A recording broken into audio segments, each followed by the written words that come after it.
성장하고 성숙해진다는 것은 생명을 가진 사람들이라면, 또 생명을 가진 존재라면 누구나 갈망하는 일입니다.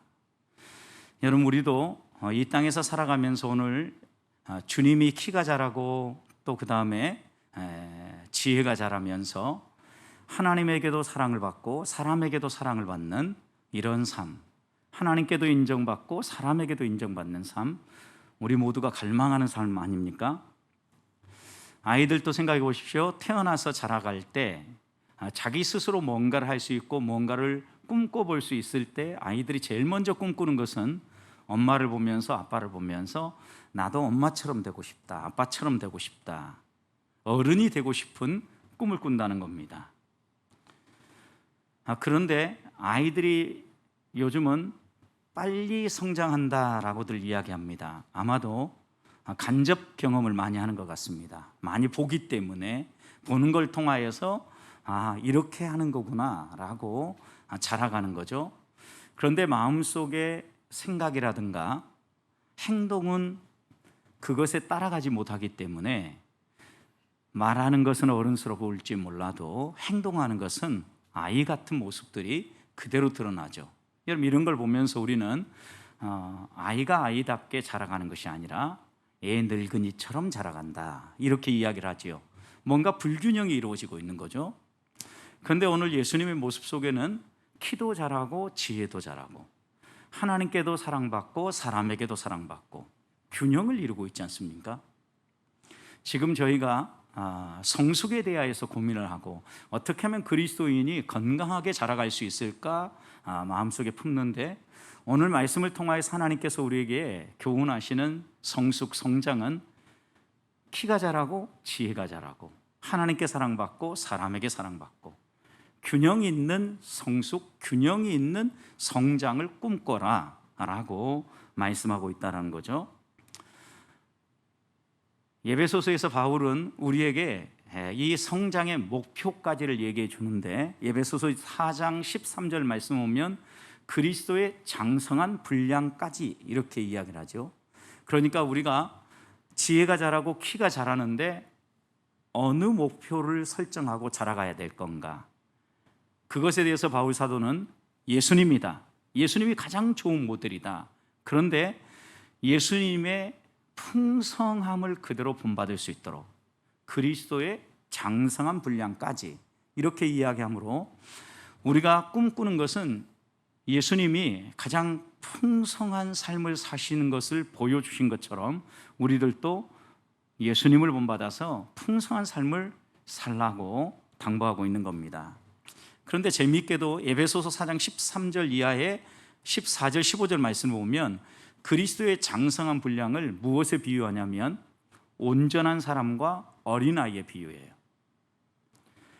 그러니까 어린아이는 그리스도의 장성한 분량에 아직 도달하지 못한 존재이고, 온전한 사람이라고 묘사되는 사람이 그리스도의 장성한 분량에 도달한 사람인데, 그리스도의 장성한 분량을 이해시키기 위해서 어린아이라는 이미지를 사용하는 겁니다. 그러면서 어린아이를 어떻게 묘사합니까?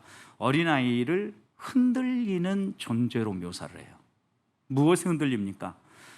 부모가 이야기하든 주변 사람이 이야기하든 외부의 자극에 의해서 쉽게 흔들리는 존재를 어린아이로 묘사해요. 그래서 에베소 4장 14절 이렇게 얘기하거든요. 이는 우리가 이제부터 어린아이가 되지 아니하며 사람의 속임수, 간사한 유혹, 그리고 온갖 교훈의 풍조에 밀려 요동하지 않게 하려 합니다. 그래서 어린아이와 온전한 사람을 딱 대비하면서 요동하느냐 요동하지 않느냐, 이것으로 비교를 하고 있다는 거죠. 그러니까 우리가 신앙생활하면서 자꾸 흔들리면은 아직 성숙하지 못한 거죠. 그런데 무엇에 흔들린다라고 얘기합니까? 세 가지를 얘기했어요. 사람의 속임수예요. 여기에 사람은 어떤 사람을 이야기할까요? 거듭나지 않은 사람이죠. 세상의 방식을 따라 살아가는 사람. 이런 사람들이 세상의 방식을 따라 사는 것이 행복한 삶이라고 자꾸 우리를 속이는 거죠. 그런 얘기를 들을 때 귀가 쏠게 되고, 우리가 흔들리면 아직 성숙한 그리스도인의 위치에 못 올라왔다, 이렇게 얘기하는 거죠. 두 번째 우리를 유혹하고 흔드는 것은 간사한 유혹이라고 했어요. 여기 간사한 유혹은 누가 이렇게 합니까? 사단의 유혹이에요. 우리 안에 있는 욕망을 막 자극합니다. 그래서 그 욕망을 가지고 우리를 흔들어 놓는 거죠. 건강한 욕망은 하나님이 우리에게 주신 선물입니다. 그런데 이 욕망이 선을 넘어가려고 하는 거죠. 선을 넘지 아니하고 하나님이 주신 은혜 안에서 건강하게 욕망을 다스려 갈 때 이 사람이 온전한 사람으로 건강한 삶을 살아갈 수 있는데, 내 욕심껏 내 욕망이 움직이는 대로 흔들리고 따라가면 아직 어린아이라는 것이죠. 또 하나 비유하는 것은 세상의 온갖 교훈의 풍조라 그랬어요. 세상 풍조에 흔들리는 거죠. 세상 사람들이 오른쪽으로 달려가면 같이 오른쪽으로 달려가는 거죠. 웃지 못할 일들이 참 우리 주변에 가까이에서 일어나는데, 백신과 관련해서 여러분 생각해 보십시오. 처음에 백신을 맞으라고 할 때 사람들이 다 그 백신 이상하다, 못 맞는다, 불안하다, 뭐 저렴하다, 별의별 이야기를 하면서 걱정을 했습니다. 그런데 인센티브를 준다, 또 무엇을 하겠다, 하나하나 이야기를 하니까 정말 우리나라는 빨리 움직이는지 정말 광클릭이라 그러죠. 순식간에 클릭을 해도 이 백신 예약이 되지 않는다라는 거예요. 사람들이 이렇게 간다면 그 말에 솔깃해서 움직이고 저기에 가서 움직이고, 세상의 풍조에 의해서 흔들리는 거, 요동하는 거죠. 이거는 여러분, 이런 신앙은 어떻게 보면 오늘 성경에서 얘기하는 지혜가 자라고 키가 자라는 주님의 성숙한 모습이 아니고 어린아이의 모습이다, 이렇게 이야기를 하는 겁니다. 세상의 풍조를 한번 곰곰이 생각해 보십시오. 가끔 말씀하고 맞아떨어지는 경우도 있어요, 세상의 이 흐름이. 그런데 대체적으로는 맞지 않아요. 왜냐하면 세상의 풍조는 상당히 이기적입니다. 자기중심적입니다. 그런데 성경은 이기적이고 자기중심적인 삶을 사단의 유혹에 의해서 이 땅에 들어온 죄의 본질이라고 정의하기 때문에 그래요. 그러니까 이 세상의 풍조를 따라 살아간다는 것은 죄의 유혹을 따라 살아간다는 말과도 동의어거든요.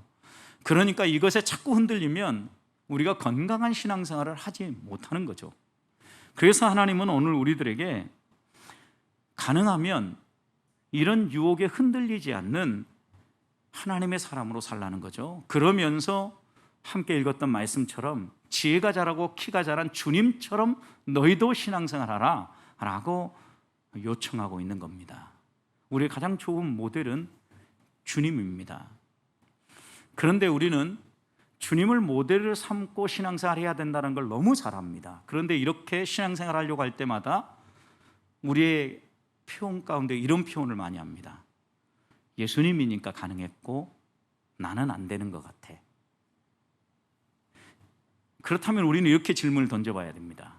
주님은 가능하고 우리는 안 되는 일을 왜 우리에게 하라고 요구하셨을까? 하나님이 우리를 골탕 먹이기 위해서, 우리를 괴롭히기 위해서, 우리를 좌절감에 빠뜨리기 위해서 이런 요구를 하신 것일까요? 천만의 말씀입니다. 가능하기 때문에 하나님 우리에게 하라고 하는 거죠. 이번 도쿄올림픽 가운데 그 스포츠 클라이밍이라는 종목, 새로 이번에 채택된 종목이라 그러죠. 그 종목 가운데 스피드, 블러딩, 볼더링, 리드, 이렇게 세 가지 부분을 했는데, 그 가운데 볼더링이라는 이 종목, 그 스포츠 클라이밍 안에 그 종목을 보니까 약 4.5m 정도 된대요. 그런데 4.5m 정도의 좀 난이도가 있는 그 등반이라 그러죠. 벽을 이렇게 올라가는데 로프 없이 올라가게 하는 거예요. 그래서 어떤 것은 얼마나 빨리 스피드로 올라가느냐, 에서 스피드 종목이 있고, 이것은 로프 없이 자기가 어떻게 해서든지 탑 목표 지점까지 올라가는 거거든요. 딱 5분이라는 시간을 주는데 어떤 사람은 보면 수도 없이 시도하는데 안 돼요, 잘. 여러분, 그게 잘 되면 스포츠로 나왔겠어요? 그래서 어떤 사람은요, 몇 번 시도하다가 포기해버려요. 그런데 어떤 사람은요, 한두 번 실패해보면서 이렇게 하면 되겠다라고 생각을 하고 난 다음에 그 문제를 풀어내는 거죠.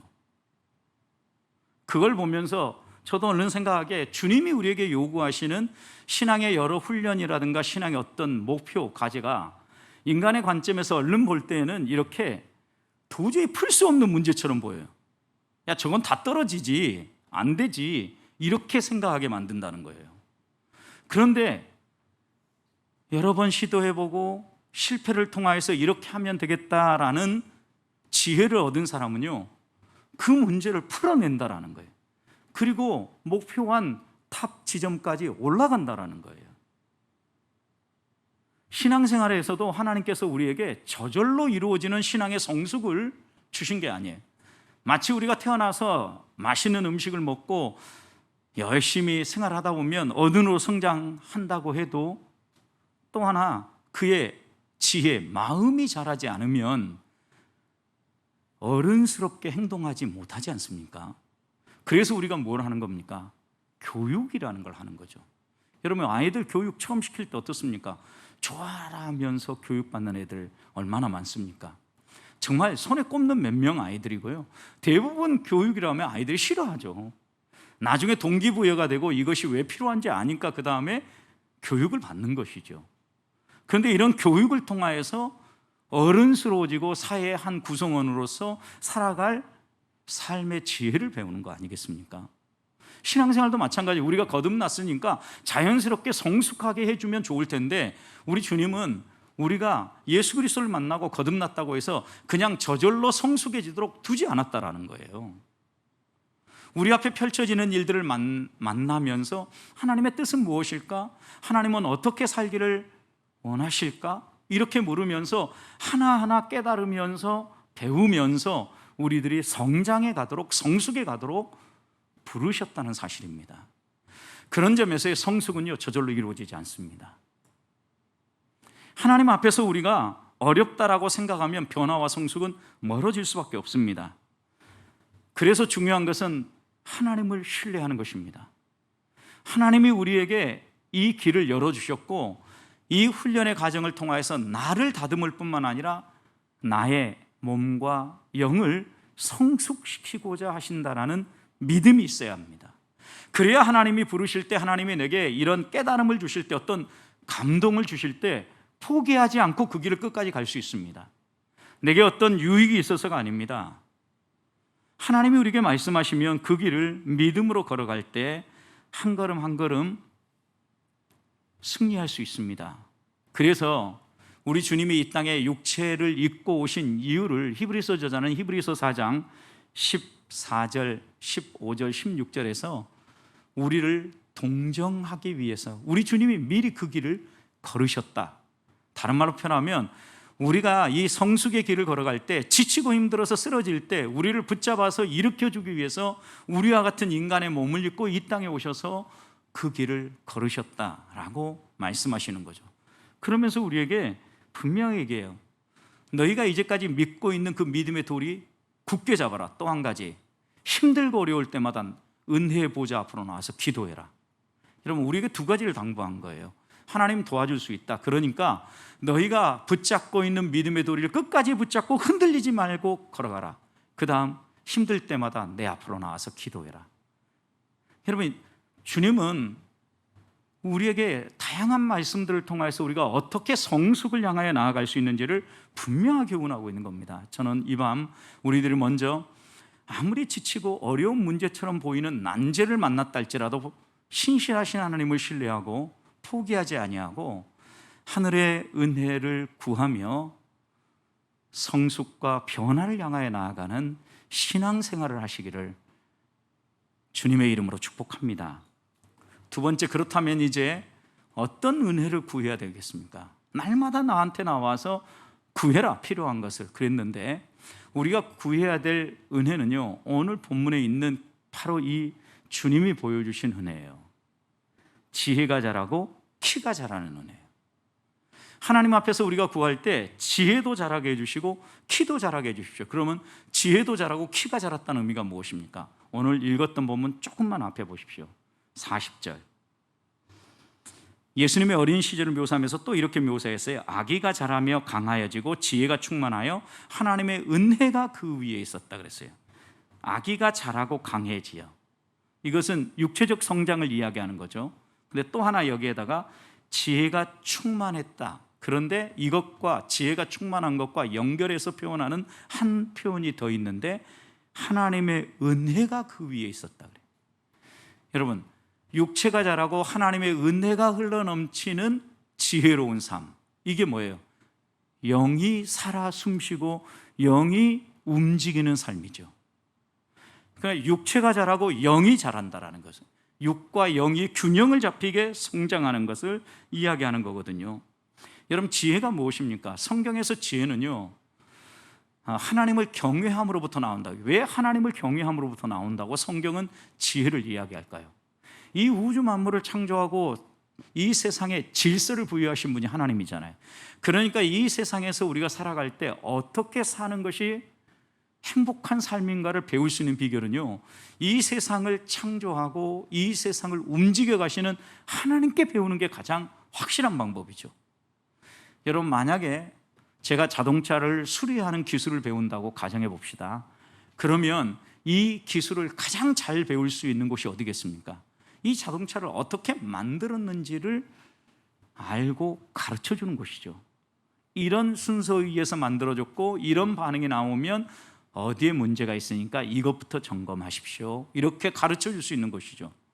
여러분, 이 우주 만물을 창조하고 인간을 창조하신 하나님이요, 누구보다도 우리의 문제가 무엇인가를 명확하게 아셔요. 그래서 하나님 앞에 나아갈 때 우리가 살아가면서 만나게 되는 모든 문제를 풀 수 있는 비결이 하나님께로부터 나오는 거예요. 그래서 하나님을 경외하는 것이 지혜다. 지혜의 근본은 하나님을 경외하는 것이다 라고 이야기를 하는 겁니다. 그러니 육체가 자라고 지혜로워졌다라는 것은 몸도 자랐지만 하나님에 대한 신앙도 성숙해졌다, 이 얘기죠. 여러분, 그러니 우리가 구해야 될 기도의 목표는 어디예요? 하나님, 내 몸만 자라는 것이 아니라 나의 영도 자라게 해주십시오. 내 키만 자라는 것이 아니라 하나님을 알아가는 면에서도 자라게 해주십시오. 균형 잡힌 성장을 위해서 우리가 기도해야 되겠다. 나이는 들어가는데 신앙은 곰삭지 아니하고 신앙은 성숙해지지 아니하고 어린아이와 같다면 여러분, 우리가 기도해야 합니다. 두 가지가 균형을 이루어서 성장할 수 있도록. 그럴 때 그 인생이 아름다운 인생이고 또 그런 신앙의 선배를 볼 때 후배들이 존경하며 따라갈 수 있지 않겠습니까? 말하지 아니하고 가만히 있을 때는 은혜가 됐는데 갑자기 입을 여는 순간 은혜가 팍 사라지는 경우가 있다고 얘기합니다. 가끔 저도 많이 실수를 하면 아내가 입을 다물고 있을 때까지는 은혜가 됐는데 입을 여는 순간 은혜가 팍 떨어진다고 이야기를 합니다. 그러니까 우리가 이렇게 실수할 때가 있지 않습니까? 그런 것처럼요, 실수 정도가 아니라 성장하지 못하고 어린아이면요, 가만히 있으면 이게 드러나지 않잖아요. 그런데 말을 하는 순간 그 사람이 어떤 지혜를 가지고 있는가 하나하나 드러나기 시작하는 거죠. 그러니까 사람들이 실망을 하는 거예요. 여러분, 이런 모습은요, 하나님이 원하는 신앙생활의 모습이 아니에요.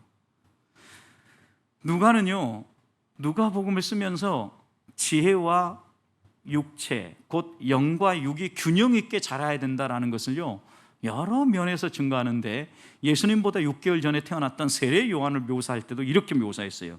누가복음 1장 15절, 세례 요한은요, 모태에서부터 성령의 충만함을 받았다. 그리고 그가 자라면서 심령이 강하여졌다라고 누가복음 1장 80절에서는 기록해요. 여러분, 모태에서부터 성령 충만한 세례 요한이 태어나서요, 자라가는데 어떻게 자라가느냐? 그냥 육체만 자라는 것이 아니라 심령이 강하여졌다. 여러분, 하나님이 쓰시는 사람은요, 이런 균형 감각이 있는 사람이에요. 삼손도 처음에 하나님의 손에 쓰임 받았을 때 삼손의 태어남을 묘사할 때 이렇게 묘사해요. 그 아이가 자라매 여호와께서 그에게 복을 주시더니 여호와의 영이 그를 움직이시니라. 한결같이 하나님이 은혜를 베푸시고 그 몸만 자라는 것이 아니라 하나님이 그를 움직이시고 인도하시고 사용하신다라는 것을 함께 묘사한다라는 거예요. 여러분, 하나님이 이렇게 쓰시니까 영육이 균형을 잡히니까 하나님께도 사랑을 받고 사람에게도 사랑을 받는 거죠. 하나님에게도 사랑스럽고 사람에게도 사랑스러운 존재로 이 땅에서 살아간다는 거예요. 오늘 우리가 읽었던 본문 바로 앞부분에 보면 누가복음 2장의 앞부분 보면 예수님이 12살 되셨을 때 하나의 이야기가 기록됩니다. 12살 때 유월절을 맞이해서 부모님과 함께 그 가족 친지들과 함께 예루살렘으로 유월절 절기를 지키기 위해서 올라갑니다. 유월절 절기가 마무리 짓고 사람들이 다 같이 내려옵니다. 그런데 누가복음 2장 43절 말씀을 보면 그 날을 마치고 돌아갈 때 아기 예수는 예루살렘에 머무셨더라고요. 그 부모님은 당연히 예수님이 그들의 일행과 함께 있는 줄로 생각을 하고 그냥 내려갑니다. 하룻길을 내려가는 동안도 확인하지 않았습니다. 왜냐하면 12살 정도 되었으니까 또래들끼리 잘 놀고 잘 따라오고 있을 거라고 생각했던 것 같습니다. 그런데 하루 정도 지나와서 살펴보니까 일행 가운데 예수님이 없다는 사실을 확인했습니다. 깜짝 놀랐겠죠. 예수님을 찾기 위해서 그때부터 예루살렘으로 길을 거꾸로 덮어가면서 올라옵니다. 여러분, 내려올 때는 하루 걸렸는데요, 예수님을 찾으면서 올라갔는데 며칠이 걸립니까? 3일이 걸립니다. 한 번 잃어버리면요, 잃어버린 것을 찾으려고 하면 시간이 훨씬 더 많이 걸려요. 이 본문에서도 3배의 시간을 더 쓰잖아요.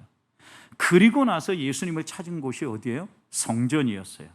성전에 가서 보니까 예수님께서 성전 안에 있는 가르치는 선생님들과 함께 문답을 하고 있는 거예요. 여러 가지 말을 주고받고 있는 거예요.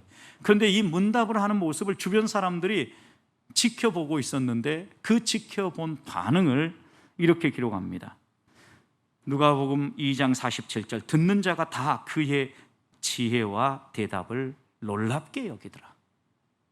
여러분, 예수님은 단순히 몸만 자란 것이 아니라 어린아이 시절에도요, 이 어린아이 못지않게 지혜가 자라고 하나님께 인정받는 하나님의 사람으로 세워져 가고 있었다는 거예요.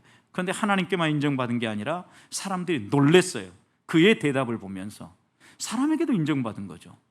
여러분, 그러니까 몸이 자라고 지혜가 함께 동시에 자라니까 육도 건강하고 영도 건강하니까 하나님께도 인정받고 사람에게도 인정받는 이런 신뢰가 바로 본문 가운데도 나타나고 있는 거예요. 사랑하는 성도들은, 그렇다면 우리는 물어야 합니다.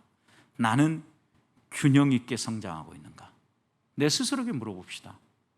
내 몸은 이렇게 자라고 나이는 이렇게 들어가는데 내 신앙은 이렇게 자라고 있는가? 나의 신앙의 면모들은 이 세상에서의 나이와 비례하여 성장해 가고 있는가? 많은 경우 그렇게 우리가 자라가지 못할 겁니다. 그러니까 오늘 이 밤에 우리가 기도의 자리에 있는 겁니다. 함께 구하십시다. 하나님, 제가 이렇게 성장하고 싶습니다. 몸만 자라고 나이만 먹어가는 사람이 아니라 그에 어울리는 성령의 충만함, 또 하나님을 닮은 모습들이 내 삶에 묻어나서 하나님에게도 사람에게도 인정받고 사랑스러운 존재로 살아갈 수 있도록, 내 생을 그렇게 마감할 수 있도록 하나님 도와주시옵소서. 기도하며 나아가는 밤이 되기를 소망합니다. 자, 그렇다고 하면 어떻게 균형 있게 성장할 수 있을까요? 영이 자라고 지혜가 자라고 몸이 자라면서 균형 있게 자랄 수 있는 비결은 무엇일까요? 오늘 본문에 다른 건 나와 있지 않은데요, 한 가지 분명한 사실은요, 이렇게 성장하기 위해서는요, 이런 균형 잡힌 성장에 관심을 가져야 된다는 거예요. 우리가 이것에 관심을 가지고 훈련하지 않으면 균형 감각은 살아나지 않아요. 평균대를 양팔을 벌리고 걸어가는 사람이요, 처음에는 뒤뚱거릴지 모르지만 몇 번 반복해서 그 평균대를 걸어가다 보면요, 자연스럽게 균형을 잡고 걸어갈 수 있게 되죠. 여러분, 우리가 스포츠를 통하여서 지금 계속 보고 있는 거, 반복적인 훈련과 연습을 통하여서 그 자세를 갖추게 되고 원하는 결과를 얻을 수 있다는 거예요. 이걸 통해서 우리가 마음속에 생겨야 될 것은, 분명히 훈련하지 않으면 관심을 갖고 그것을 다듬지 않으면 성장하지 못한다는 거예요. 여러분, 우리가 우리의 몸의 건강을 위해서 얼마나 신경을 씁니까? 이것처럼 우리의 영의 건강을 위해서 내가 얼마나 신경을 쓰느냐는 거죠. 바울은 디모데에게 권면하면서요, 이렇게 권면했어요. 허탄하고 망령된 신앙을 버리고 경건에 이르도록 내 자신을 연단해라 그랬어요. 여러분, 그러니까 우리가 스스로 버릴 것을 버리고 경건하게 하나님의 사람으로 성장하기 위해서 연단하지 않으면 성숙하지 못한다라는 것을 이야기하고 있는 거죠.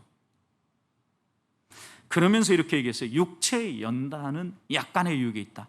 분명히 육체의 연단도 약간의 유익이 있지만 경건은 범사에 유익하다. 여러분, 범사에 유익한 경건한 사람, 우리들 꿈꾸는 성숙한 그리스도인 아닙니까? 성숙한 그리스도인에 서기 위해서 분명히 말씀에서도 얘기하죠. 먼저 버려라 얘기하죠. 무엇을요? 망령되고 허탄한 신화를 버려라.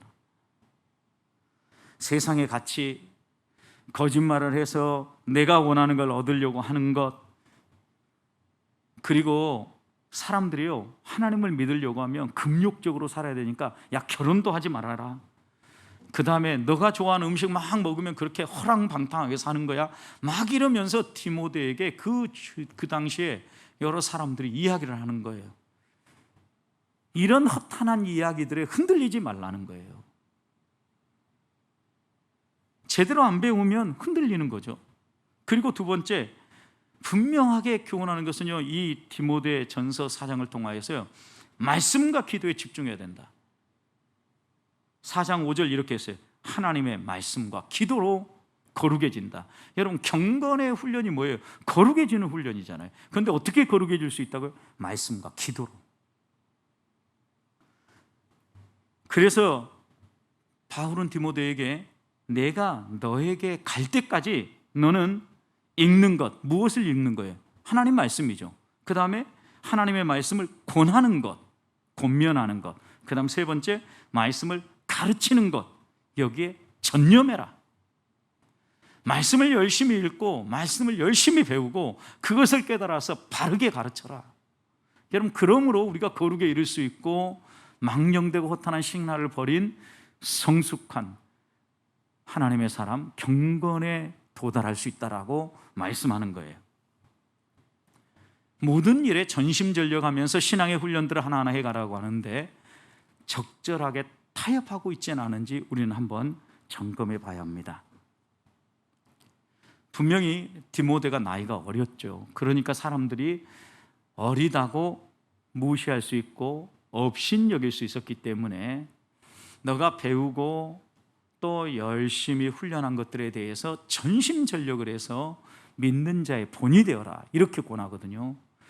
믿는 자의 본이 된다면 너가 아무리 나이가 어리다고 해도 너를 무시하지는 못할 거다. 만약 너가 어린 사람처럼 행동하고 어린 사람의 특징들이 드러난다면 너희의 어림을, 연소함을 업신여길 거다. 그러니 그러지 않도록 하라는 거예요.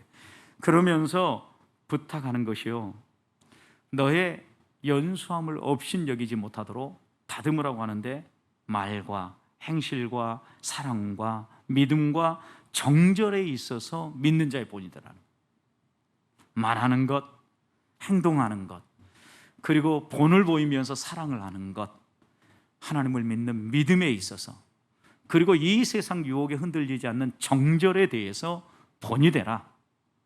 성도 여러분, 우리가 경건에 훈련한다라는 건 바로 이런 훈련한다라는 거예요. 말 훈련하는 거죠. 행동을 훈련하는 거죠. 거짓말하지 아니하고 정직하게 살아가는 것, 입술로만 말하지 아니하고 말한 것을 행동으로 옮기는 것, 그리고 그것이 사랑으로 표현되어져서 하나님을 믿는 믿음이 진짜라는 걸 보여주고, 특별히 이 세상의 성적 유혹과 도덕적 유혹들 넘어지지 아니하고 정절을 지키는 것, 이런 본을 보임으로 너가 경건에 이를 수 있고 성숙한 그리스도인으로 살아갈 수 있다라고 디모데에게 교훈하고 있는 겁니다. 우리가 다듬어야 될 것이 분명하지 않습니까? 하나님 앞에서 경건에 이르도록 내 자신을 연단하라 하신 말씀 다시 한번 생각하면서 내가 버려야 될 건 무엇인지, 혹시 내가 말씀과 기도에 집중하지 못하고 신앙의 훈련에 전심전력하지 못하고 있지는 않은지 돌아보면서 하나님 앞에서 이런 부분들을 더 열심을 내어 나아감으로 성숙한 그리스도인으로 세워줄 수 있기를 축복합니다. 마지막 하나는요, 이런 모든 일들이 우리가 노력하지만 이와 함께 이런 성숙은 누가 가져오는 거예요? 우리 주님이 가져다 주시는 거예요. 하나님이 다 할 테니까 그냥 너희는 따라오기만 해, 이렇게 하면 좋겠는데 성경이 재밌게도요, 우리에게도 전심전력하라 하고 그리고 이 모든 일은 내가 이룬다 이렇게 얘기하거든요. 성경에 곳곳에서 주님이 하신다라는 예는 많이 나오는데, 예를 들어서 고린도 교회 안에 우리가 살폈던 것처럼 고린도전서 3장 6절 7절 보면 사람들이 서로 자기 스승이 더 뛰어나다고 자랑하잖아요. 아볼로, 베드로, 그 다음에 뭐 여러 사람들이 정말 본을 보여서 우리에게 이렇게 신앙의 훈련을 시켜주고 우리를 세워줘서 우리가 여기까지 왔다, 이렇게 막 자랑을 하는 거예요. 우리 선생이 최고다, 이런 얘기를 하는 거죠. 그때 바울이 했던 얘기가 무엇입니까? 사람들이 심을 수도 있다, 그리고 물도 줄 수 있다, 그리고 가르칠 수도 있다. 그런데 성장, 성숙은 누가 하신다고요? 하나님이 하신다라는 거예요. 물 주는 이도 있고 그 다음에 심는 이도 있지만 자라게 하시는 이는 오직 하나님이시니라. 여러분, 성숙은 하나님이 이루어 주신다라는 걸 이야기하고 있는 거예요. 그런데 여러분, 물도 줘야 돼요. 그렇죠? 심기도 해야 된다고요. 우리가 애써야 돼요. 훈련해야 된다니까요. 이렇게, 그런데 훈련에 갈 때 하나님은 우리를 훈련하는 대로 고생만 하도록 내버려 두는 것이 아니라 우리에게 은혜를 베푸시면서 그것을 통하여서 성장할 수 있도록 도와주신다라는 말씀이에요. 그러면서 바울은 고린도전서 3장 8절에서 이렇게 얘기했어요. 심는 이와 물 주는 이가 한 가지이나 각각 자기가 일한 대로 자기 상을 받으리라. 각각 자기가 훈련한 대로, 자기가 일한 대로, 자기가 연단한 대로 하나님이 상급을 준비하고 기다린다라는 거예요. 그렇다면 우리가 하나님 앞에서 하나님의 동역자로서 주의 일을 하면서 예수고 힘쓸 때 하나님이 분명히 이렇게 이루실 거라는 걸 믿고 열심히 말씀과 기도, 그리고 신앙에 전력하면서 망령되고 허탄한 이 세상의 풍조들을 내려놔야 되지 않겠습니까? 그렇게 함으로 말미암아 우리의 신앙이 오히려 이런 모이기 어렵고 만나기 어렵다라고 하는 이 시기에 더 성장하고 하나님을 더 기쁘시게 할 수 있는 이런 그리스도인으로 살아가시기를 주님의 이름으로 축복합니다.